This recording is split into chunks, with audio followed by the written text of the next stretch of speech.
Sejak pemerintah mewacanakan kenaikan PPN 12% untuk barang mewah, penolakan dari masyarakat bermunculan. Setelah diumumkan, penolakan semakin masif. Tidak hanya lewat petisi, tapi juga aksi demo yang digelar di depan Istana Kepresidenan. Untuk membahasnya sudah bersama kami bergabung lewat sambungan Zoom, Ibu Dwi Astuti, Direktur Penyuluhan Pelayanan dan Humas Direktorat Jenderal Pajak. Selamat sore, Bu Dwi. Halo, Bu Dwi. Baik, Bu. Ya, selamat sore, Oke, Mas baik. David. Tadi mungkin di mute ya. Dan nanti juga akan bergabung bersama kami ekonom dari Selios Nailul Huda. Baik, Ibu Dwi, kenaikan PPN ini dirasa akan semakin menyulitkan hidup masyarakat karena harga berbagai kebutuhan akan naik. Apa yang dilihat oleh DJP, kenapa dinaikannya justru pada saat daya beli masyarakat melemah begitu? Ya, Mas David, mungkin dapat saya sampaikan bahwa kenaikan PPN atau penyelesaian tarif PPN menjadi 12% ini tidak tiba-tiba dilakukan. Dan ini tentu saja sudah dilakukan, katakanlah skema yang pendalaman yang juga dilakukan terhadap rencana kenaikan ini. Dan bisa saya sampaikan bahwa kenaikan ini bukan baru saja gitu ya. Jadi sudah direncanakan atau sudah disahkan bahkan di tahun 2021 lalu ketika Undang-Undang HPP disahkan. Memang pada saat itu kenaikan PPN itu ditetapkan secara bertahap. Yang pertama menjadi 11% itu di bulan April tahun 2022 dan kemudian menjadi 12% itu di tahun 2025 per 1 Januari 2025. Jadi sebetulnya ini adalah proses yang sudah cukup lama dan sudah berdasarkan kajian yang sangat mendalam. Mohon maaf tadi saya ingin sampaikan berdasarkan kajian yang sangat mendalam. Dan berdasarkan pengalaman kenaikan menjadi 11%. Jadi kenaikannya cuma 1% ya. Penyesuaian tarifnya menjadi 12% itu cuma 1%. Itu juga berkaca kepada pengalaman yang lalu itu dampaknya tidak signifikan baik terhadap inflasi maupun daya beli masyarakat. Nah, ini pada saat itu malah justru bisa meningkatkan ketahanan fiskal setelah terjadinya COVID pandemi 19. Nah, sekarang pun di tahun 2025 nanti itu juga dengan berbagai insentif dan stimulus yang tadi sudah disampaikan oleh Mas David, harapannya itu juga daya beli masyarakat akan tetap terjaga dan kemudian juga inflasi juga akan tetap terkendali. Jadi itu Mas David, jadi intinya bahwa kenaikan PPN ini bukanlah kebijakan yang tiba-tiba diambil oleh pemerintah, tapi ini merupakan keputusan yang memang sudah diambil sejak Undang-Undang HPP disahkan. Baik, tapi bukankah bisa lebih fleksibel begitu? Harapannya dari masyarakat kan kalau kita lihat, kita baca dari tuntutan mereka adalah tidak sekarang walaupun memang sudah ditetapkan sebelumnya dari tahun 2021 supaya karena melihat daya beli masyarakat yang kemudian cenderung menurun bahkan mulai dari Mei 2024 hingga saat ini kalau kita lihat per kuartal secara year on year juga dibanding tahun lalu juga sudah lebih melemah begitu. Ya, itulah makanya kebijakan ini juga dibarengi dengan kebijakan-kebijakan yang memberikan keberpihakan kepada masyarakat yang harapannya dapat memperkuat daya beli masyarakat. Mungkin sebagai contohnya ya, kalau misalnya dulu juga ada perluasan bracket yang dikenakan pajak penghasilan dari 50 juta menjadi 60 juta, itu juga adalah merupakan skema untuk memperkuat daya beli. Nah, sekarang juga untuk UMKM bahwa omset yang tidak dikenakan pajak sampai dengan 500 juta setahun itu juga diperpanjang. Kemudian yang 500 juta sampai dengan 4,8 miliar setahun tarifnya juga 0% itu juga diperpanjang. Nah, ini juga sebetulnya adalah bagian dari bagaimana pemerintah mempertahankan daya beli masyarakat. Kemudian sementara itu pembebasan PPN untuk barang-barang yang katakanlah pokok, barang dan jasa pokok yang memang dibutuhkan masyarakat itu juga tetap dibebaskan. Nah, barang-barang lain yang sifatnya strategis yang memang seharusnya juga dikenakan kenaikan 12% itu seperti terigu, kemudian minyak kita, gula untuk industri itu selisih 1%-nya ditanggung oleh pemerintah atau dibayari oleh pemerintah. Nah, ini adalah bagian bagian dari bagaimana pemerintah sebetulnya tetap melihat keberpihakan kepada masyarakat sehingga kemudian kenaikan PPN ini tidak begitu dirasakan dampaknya oleh masyarakat. Tapi ini ekonom dan sejumlah pengamat juga ya menilai pengeluaran masyarakat ini berpotensi kemudian jadi meningkat begitu, Bu. Artinya sementara kenaikan gaji ini tidak seiring walaupun mungkin ada insentif. Ya kita tahu juga waktu Covid dulu juga memang ada insentif, tapi insentifnya juga lumayan besar di jor-joran. Sementara kalau sekarang ini kan sudah sedikit lebih ditahan begitu. Ya. Tidak, justru insentif yang akan diberikan di tahun 2000. Sorry, bukan ditahan tapi lebih normal begitu ya, lebih normal. Jumlahnya. Oh ya? Iya, dibandingkan tadi sudah disampaikan juga oleh Mas David, dibandingkan dengan sebetulnya berapa yang akan kita hasilkan dari kenaikan PPN ini. Kalau kita lihat nih, tadi juga sudah disampaikan ada dukungan untuk rumah tangga akan diberikan beras sejumlah 10 kilo selama 2 bulan. Kemudian akan diberikan juga bantuan bagi yang terkena PHK itu juga kemudahan. Kemudian juga misalnya akan ada PPN, bahkan ada listrik ya untuk PPN itu didiskon 50%. Kemudian juga banyak fasilitas-fasilitas yang diberikan oleh pemerintah. Nah ini kan sebetulnya juga bagian dari bagaimana skema pemerintah itu berpihak kepada rumah tangga maupun individu. Kemudian juga ada untuk stimulus untuk usaha mikro, kecil dan menengah. Itu tadi saya sampaikan juga ada perpanjangan 0%-nya, 0,5%-nya juga diperpanjang gitu. Intinya adalah Bu Dwi, mohon maaf. Masyarakat Iya, mohon maaf boleh kami potong sebentar ya Bu, karena ini ada breaking news sebentar. Kita akan saksikan, kita akan lihat jeda dulu sejenak. Ya pemirsa, Anda kembali menyaksikan Sindo Sore dan kita masih berbincang-bincang dengan Ibu Dwi Astuti, Direktur Penyuluhan Pelayanan dan Humas Direktorat Jenderal Pajak. Ya, Bu Dwi, kita sempat dengar Menteri Koordinator Bidang Perekonomian Pak Erlangga Hartarto sempat mengatakan bahwa kebijakan PPN 12% ini bukanlah keinginan pemerintah.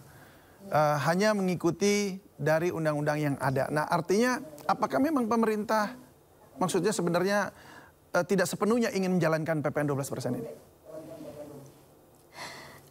Iya, Mas David, sebetulnya sebagaimana tadi saya sampaikan bahwa kenaikan PPN ini diputuskan bersama oleh pemerintah dan DPR pada saat Undang-Undang HPP itu disusun dan disahkan tepatnya di tanggal 9 Oktober tahun 2021. Jadi sebetulnya pada saat itu sudah dilakukan pembahasan dan sudah disetujui oleh hampir seluruh fraksi yang ada pada saat itu. Jadi kalau mungkin dapat saya tegaskan bahwa ini adalah kesepakatan bersama antara pemerintah dengan DPR. Diputuskan bahwa kenaikan PPN itu dilakukan secara bertahap menjadi 11% mulai 1 April 2022 dan 12% paling lambat mulai 1 Januari 2025. Ya. Baik, kalau saya ingin pastikan saja, ini mengkonfirmasi saja ya Bu ya. Jadi yang dikenakan PPN 12% mulai 1 Januari itu rumah sakit kelas VIP atau pelayanan kesehatan premium lainnya begitu ya? Betul ya Bu? Oh, belum, tidak. Pada dasarnya semua barang dan jasa itu dikenakan PPN, ini by rule-nya seperti itu. Tetapi kemudian untuk menjaga daya beli masyarakat, untuk kepentingan masyarakat, maka tidak semua dikenakan PPN. Misalnya yang dibebaskan itu adalah barang-barang kebutuhan pokok masyarakat, beras, jagung, minyak, sayur-sayuran, buah-buahan, dan kemudian juga jasa-jasa tertentu, misalnya jasa pendidikan, jasa keuangan, jasa pelayanan sosial, jasa kesehatan, jasa asuransi, itu adalah bagian-bagian yang atau jasa-jasa yang tidak dikenakan PPN. Gitu. Nah, kalau tadi ditanyakan untuk yang untuk yang premium begitu, itu seperti apa? Enggak, itu tetap juga masih dalam 11%. Belum masih dalam pembahasan. Ketentuan terkait. Baik, untuk impor-impor barang makanan dan segala macam yang diimpor yang premium begitu, itu juga bagaimana? Masih dalam pembahasan atau sudah pasti akan dikenakan? Iya. Halo, Bu? Iya, betul. Iya. Masih dalam. Jadi itu semua masih dalam pembahasan ya? Belum. Iya, jadi ya. Oh, oke, baik. Ini Menteri Koordinator Bidang Pangan Pak Zulkifli Hasan ini sempat menyangkal soalnya beras premium akan ikut naik dikenakan PPN 12% dan Zulkifli menyebut kemungkinan yang terkena PPN adalah beras khusus. Nah, ini kita ingin tahu seperti apa saja beras khusus ini. Menteri Koordinator Bidang Pangan Zulkifli Hasan menyangkal beras premium yang dijual bebas di supermarket juga akan ikut dikenakan pajak pertambahan nilai atau PPN 12%. Dalam konferensi singkat di kantornya pada Rabu siang, Zulkifli memastikan kategori beras premium yang selama ini dijual ke masyarakat tidak akan dikenakan PPN 12%. Zulkifli menyebut beras yang akan dikenakan PPN merupakan beras khusus, namun dirinya tak merinci beras jenis apa yang dimaksud. Zulkifli menegaskan bahwa bahan pangan yang secara umum beredar di masyarakat termasuk beras premium tak akan ikut terdampak PPN. Nggak ada beras, nggak ada. Nggak ada beras khusus maksudnya, bukan premium, enggak, iya. Ya. Udah, terima kasih ya, jelas. Jadi premium, medium nggak ada 12%. Sebelumnya Menko Perekonomian sempat menyebut beras premium masuk dalam daftar barang mewah terkena PPN 12%. Namun kepastian jenis barang pangan yang tetap dikenakan PPN 12% akan dijelaskan lebih detail dalam Peraturan Menteri Keuangan yang akan segera diterbitkan.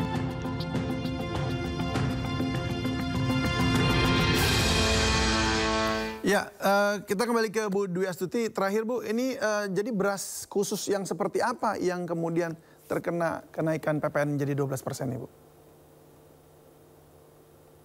Halo Bu, masih suaranya belum terdengar.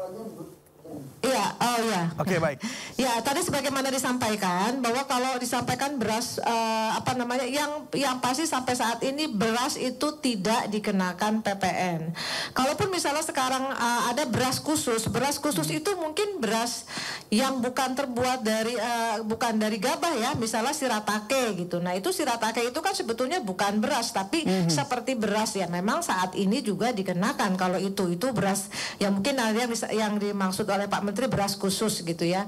Nah ini tapi kalau ini seperti apa itu masih dalam pembahasan, jadi saya belum bisa menyatakan apa-apa terkait hal tersebut. Ya. Oke, baik. Baik, kalau gitu Ibu Dwi Astuti, Direktur Penyuluhan Pelayanan dan Humas Direktorat Jenderal Pajak, terima kasih sudah bergabung bersama kami di Sindo Sore. Terima kasih. Salam sehat selalu, Bu. Ya, dan sudah bergabung juga bersama kami ekonom dari Selios, Nailul Huda. Selamat sore, Pak Nailul. Halo, Pak Nailul. Ya, terdengar jelas ya. Oke, baik. Halo, Pak Nailul. Halo, Mas David. Terdengar suara saya jelas ya? Jelas. Baik, terima kasih. Anda ikut menandatangani petisi penolakan PPN 12% di change.org? Oke. Jadi secara individu kita menolak ya, saya menolak untuk kenaikan tarif PPN 12%. Dan secara lembaga juga kita sudah menyatakan kita menolak untuk kenaikan tarif PPN 12%. Kita juga sudah ada kajiannya. Memang kita bisa buktikan lah. Tadi Bu Dwi juga menyatakan ada kajiannya. Gitu kan. Kita juga sudah ada kajiannya loh. Untuk mengenai dampak dari tarif PPN yang naik jadi 12% itu. Baik, tanggapan Anda mengenai apa yang disampaikan oleh Bu Dwi Astuti tadi? Ya, yang pertama seperti ini Mas. Jadi memang pembahasan PPN 12% ini kalau bisa saya sampaikan ya, Pak Erlangga ketika ngomong ini bukan kemauan pemerintah, gitu kan.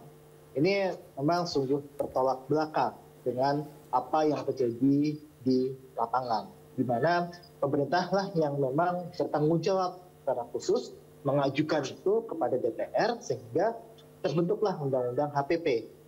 Nah, ini bukan kalau pemerintah menyangkal ini bukan kewenangan pemerintah, itu jelas bohong. Nah, yang kedua adalah kalau kita lihat sebenarnya di undang-undang HPP pun itu ada satu pasal sebenarnya yang memberikan kewenangan lebih untuk pemerintah dengan melalui peraturan pemerintah untuk menetapkan tarif PPN itu ada di rentang 5% hingga 15%. Artinya adalah ini yang jadi pesan kita, ada peluang bagi pemerintah untuk membatalkan tarif PPN 12%. Justru kita juga mendorong bahwa kita bisa melakukan hal yang sama dengan Vietnam, yaitu menurunkan tarif PPN. Nah ini yang tadi saya rasa Bu Dwi juga mungkin entah nggak tahu gitu, atau entah belum baca, ataupun ya acuh aja terhadap pasal ini. Oke, tadi Bu Dwi itu kan mengatakan bahwa sudah disiapkan insentif oleh pemerintah, baik itu listriknya, terus kemudian ada barang dan jasa yang tidak naik, seperti yang juga sudah tadi dijelaskan atau kita sudah tahu lah belakangan ini. Jadi sebenarnya kalau dari Selyo sendiri melihat, apa sih jadi yang menjadi ancaman dari kenaikan PPN 12% ini? Sama seperti ini, Mas. Kita tahu lah bahwa ada insentif dan sebagainya. Tapi insentif tersebut juga bisa kita bilang merupakan jangka pendek. Diskon tarif listrik hanya 2 bulan, kemudian ada beberapa yang memang diperpanjangnya hanya 1 tahun gitu kan. Untuk UMKM yang sudah menggunakan untuk PPh final ya 0,5% diperpanjang 1 tahun lagi. Tahun depannya mereka kembali ke tarif PPh normal. Nah, ini kan kebijakan stimulus yang sifatnya adalah temporer. Sedangkan kenaikan PPN itu sifatnya jangka panjang. Kita nggak tahu dulu pemerintah ini punya niat nggak untuk menurunkan tarif PPN gitu kan. Nah, jadi saya bilang insentif yang diberikan pemerintah itu tidak akan signifikan untuk membantu meningkatkan daya beli masyarakat. Nah, sifatnya sementara ya? Kemudian kalau yang sifatnya sementara. Nah, yang kedua adalah kita tahu kebijakan ini adalah kebijakan fiskal kontraktif. Artinya adalah kebijakan yang mengambil uang masyarakat lebih banyak. Nah, ketika mengambil uang masyarakat lebih banyak, artinya pendapatan disposable masyarakat itu jauh lebih berkurang. Nah, ketika jauh lebih berkurang, artinya adalah ini bisa menurunkan daya beli masyarakat, menurunkan konsumsi rumah tangga, yang pada akhirnya ini berimpact kepada perekonomian, PDB, pertumbuhan ekonomi dan sebagainya, yang saya rasa ini akan terjadi gitu. Kita hitung untuk inflasi sendiri bisa angka di 4,1%. Dan kemudian kalau tadi disampaikan Bu Dwi tidak ada berimpact kepada inflasi, tidak berimpact kepada perekonomian, itu bullshit gitu. Karena apa? Karena kita lihat sebenarnya kenaikan tarif PPN 10-11% itu menurunkan atau melambatkan pertumbuhan konsumsi rumah tangga dari 5,1% di tahun 2018 turun menjadi 4,8% di tahun 2023. Pada saat itu tarif dinaikkan dari 10 ke 11%. Artinya ini mengakibatkan dampak yang negatif. Gitu. Nah, inilah yang kita lihat dan kita ukur dampak negatifnya terhadap ekonomi yang memang bisa kita bilang akan dirasakan oleh seluruh lapisan masyarakat, terutama untuk kelas menengah kita. Oke, nah sekarang untuk kelas menengah, kalau secara apa namanya, pada pengaplikasiannya nanti itu dampak yang secara langsung kepada daya beli masyarakat, khususnya yang kelas menengah itu seperti apa sih gambarannya? Ya, kalau kita lihat sebenarnya ada kenaikan kenaikan pengeluaran yang harus dikeluarkan oleh kelas menengah ini sekitar 350.000 per bulannya. Dari mana itu angka itu? Itu adalah angkanya dari pengeluaran per bulan dengan tarif PPN 11% dan kita ukur dengan tarif PPN 12%. Kita hitung selisihnya ada 350, artinya ada tambahan pengeluaran sekitar 350.000 per bulannya. Nah, ini yang bisa kita sampaikan itu cukup berat gitu kan. Ada tambahan 350.000 yang artinya ada tambahan sekitar 4,3 juta, 4,2 sampai 4,3 juta untuk 1 tahunnya dari tarif PPN ini. Nah, itu dari sisi kelas menengah. Sisi rentan miskin itu meningkat 150.000 per bulannya. Nah, ini artinya apa? Artinya memang ini berdampak signifikan kepada masyarakat dengan golongan rentan miskin dan kelompok menengah. Mungkin bagi orang-orang kaya tidak masalah, tapi kita kan nggak berpikir seperti itu. Kita pasti berpikirnya bagaimana nih nasib dari rentan miskin dan kelompok menengah ini yang memang pasti akan mendapatkan impact negatif yang cukup besar dari adanya tarif kenaikan PPN jadi 12%. Untuk yang kelas menengah kan sekitar 350.000 kalau dari hitungan Anda ya. Kalau untuk yang masyarakat kecil atau di bawah itu lagi ya, itu seberapa besar dampaknya? Mungkin dalam angka. Kalau kelompok miskin itu bisa menaikkan pengeluaran mereka yang harus dipenuhi sekitar 100.000 per bulannya atau 1,2 per tahun. Untuk rentan miskin itu 150.000 per bulannya. Nah, kenaikan 100.000 bagi kelompok miskin ini kan susah. Bagi kelompok rentan miskin itu susah gitu kan. Nah, ini yang tidak kita lihat sebenarnya. Oke lah pemerintah memberikan beras dan sebagainya. Tapi apakah itu signifikan dan berlangsung lama gitu? Karena ini efeknya stimulus itu temporer, sedangkan PPN 12% ini kenaikannya panjang gitu. Dan kita berharap sebenarnya pemerintah punya kesempatan untuk bisa membatalkan kebijakan ini, tapi tidak digunakan. Makanya ini yang kita sayangkan dari pemerintah ternyata tutup telinga terhadap apa yang terjadi di masyarakat. Masyarakat ramai-ramai menolak tarif PPN 20%. Tadi juga ada demo di istana dan sebagainya untuk ramai-ramai menolak hal tersebut, yang pada akhirnya tidak didengarkan gitu. Dan inilah yang kita sayangkan. Memang Prabowo ini 100 hari pertama ini harus bisa menjaga ekspektasi gitu. Ketika dia sudah tutup mata, tutup telinga terhadap apa yang terjadi hari ini, tentu ini akan hal yang sama ketika kita protes apa yang terjadi kelak nanti. Ini yang sebenarnya tidak boleh dilakukan oleh pemerintahan Prabowo. Oke, baik. Seharusnya dinaikkannya kapan kalau menurut Anda? Kalau bukan sekarang? Ya, kita melihat dari kondisinya ya, dari kondisi yang dibutuhkan, karena ada fleksibilitas itu. Apakah ini dinaikkan di tahun 2025 atau tahun 2026? Tentu kita harus melihat dari kondisi masyarakat ya, dan juga strategi dari pemerintah. Kondisi masyarakat kita sekarang sudah tertekan dari banyak hal. Ada kenaikan beras yang sangat tinggi, minyak juga naiknya juga cukup tinggi dari 28.000 per 2 kilo, itu dalam 2 tahun menjadi 38 per 2 kilo, itu sangat tinggi sekali. Ini tidak pernah lagi ada PPN gitu, PPN yang akan naik dari 11 ke 12%. Artinya ini masyarakat sudah dipukul lagi gitu dari belinya. Nah ini yang tidak kita harus jadi perhatian dari pemerintah. Kalau untuk menaikkan tarif PPN atau menaikkan tarif-tarif lainnya, harus ada kondisi existing yang harus dilihat oleh pemerintah apakah memang ini bisa dinaikkan gitu. Nah ini yang harus dilihat sebenarnya. Yang harus diperhatikan baik-baik ya. Ya, benar. Oleh pemerintah baik, dan kita juga perlu tahu ekonomi outlook di tahun 2025 juga seperti apa ke depannya. Kita kan juga masih ada uncertainty di sana. Baik, terima kasih Mas Nailul Huda sudah berbagi bersama kami di Sindo Sore. Salam sehat selalu.